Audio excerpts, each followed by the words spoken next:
I've got to ask you about this, and I know you're not going to find this comfortable.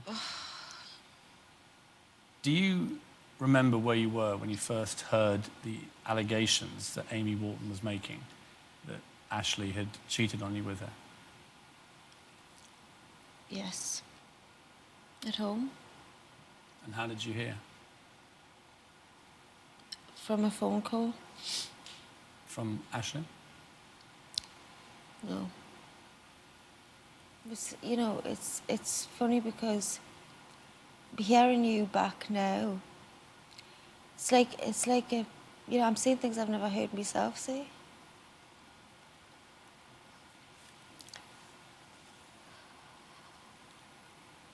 What do you want to say about it? I'm not here to expose anything or talk about those feelings other than to say I was just a heartbroken girl. I wasn't a footballer's wife in an ivory tower and with all the lovely things, and so it'll be fine. I'm not going to go into the details of all this because I can see you don't want to talk about this. Other than to say that obviously you took him back and then further revelations came out involving other women, which for you were clearly the final blow to the marriage. I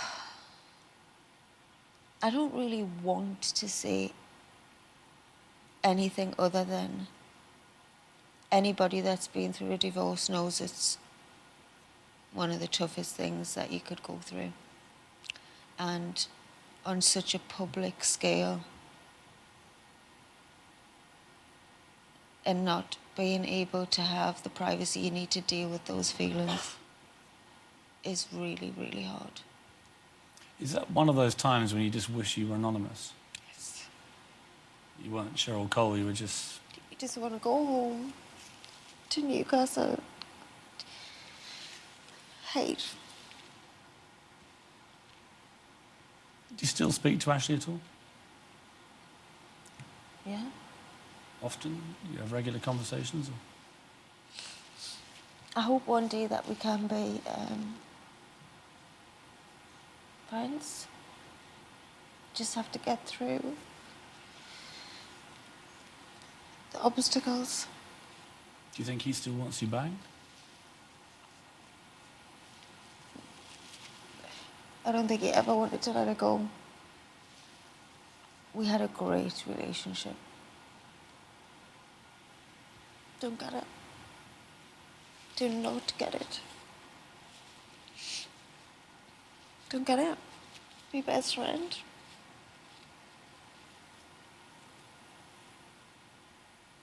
God, this is turning into therapy. Do you feel any better for talking about it? Does it help? Ask us in a couple of hours. You've had a tough time of it, but one thing you are, Cheryl, is a fighter.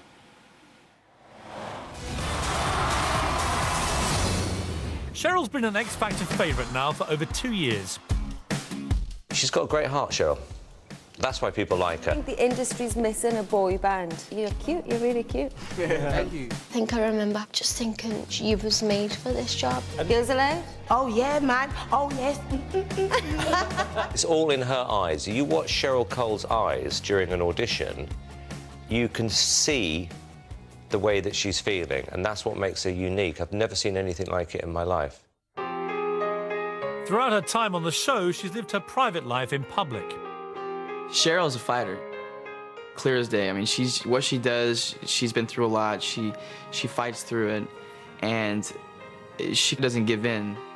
I personally think part of her popularity is the fact that she wears her heart on her sleeve. To be crushed again. I can't imagine how he must be feeling because I reckon this was his last shot. Anyone can relate to what she went through, but she doesn't hide it. When she's sad, she shows she's sad. When she's happy, she shows she's happy.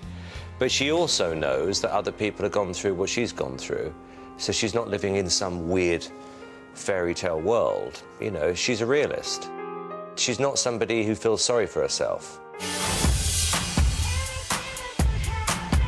So when Cheryl released her debut single, Fight for This Love, it was a real statement of intent.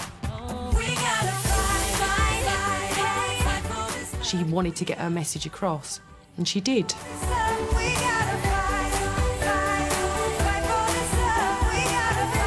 She really sang that song from her heart. She was going through trouble with her, you know, personal relationship.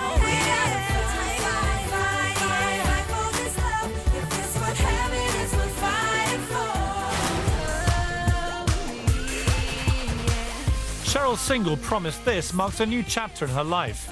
So what does the future hold for one of Britain's most desirable women?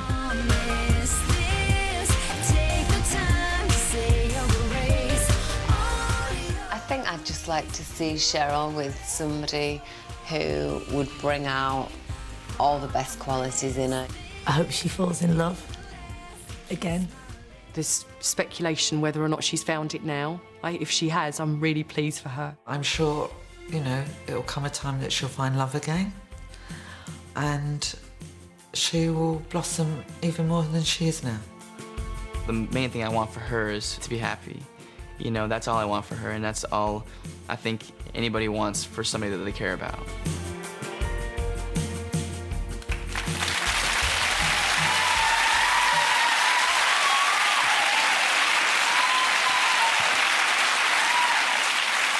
Music is obviously massively important to you. My whole life, I've used music. That's why it feels like you're in such a unique position to be able to do that to somebody else. And I do, I hear stories all the time. I just did a book signing the other week, and every single person that came to us had something to say about how my music or my songs had touched their lives, and that's a pretty incredible position to be in. And to think that I feel a certain way about music and that I can make somebody feel like that is the best feeling in the world. It was interesting watching your reaction to Simon Cowell talking about you, because you kept nodding. Simon is one of the most important people in my life. One, he changed my life when he invited us onto the X Factor. But most importantly,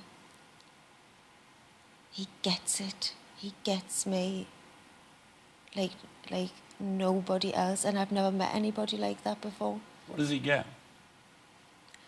How quick my thoughts go, and he can just stop and process them. It's really bizarre. We've got it's kind of uncanny how similar we are. And that scares me to say out loud. Everybody interviewed in that last video just wants you to be happy. Do you think you can be quite quickly? Do you think you can move on? I think I can definitely move on. And I think this is going to be a big milestone for me, and it's going to be a point where I've said it now, and I'm ready to get back to myself.